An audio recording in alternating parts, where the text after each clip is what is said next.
What's up, y'all? So we in part 3.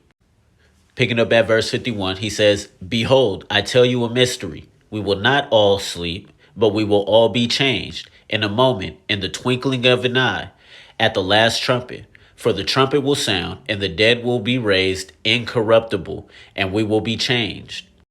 Paul is simply stating that when this happens, it will happen instantaneously. Notice he says, "We will all be changed." Is he talking about believers only? Or can he be referring to believers and non-believers? Here's something else I've spoken on in a couple of past videos. When Paul was in Corinth, actually dealing with those Christians, the Corinthians that is in Acts 18 verses 1 through 17, he wrote to the Thessalonians instructing them on the same matter. See 1 Thessalonians chapter 4 verses 13 through 18. Paul was still talking about the singular event of the bodily resurrection. I know people bring this up as a rapture passage. They are wrong, and it is not. It is poor exegesis to claim Paul was teaching about a pre-tribulation rapture in these verses. That would mean Paul taught two bodily resurrections when he did not. Now, you can talk about harpazo, play that game all you want to, but let me tell you this.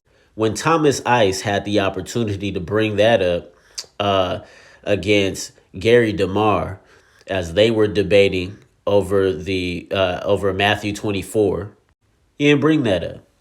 Matter of fact, with any debate between someone who is dispensational and someone who is not, they never bring up harpazo. You know why? Because it's not up for debate.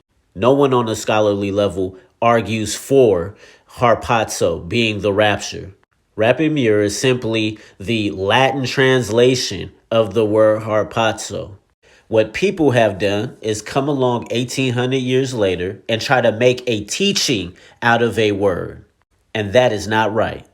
So again, if you are willing to take a word that Paul used casually when talking about an event, a singular event, one event, if you're willing to do that, then you are playing games with God's word.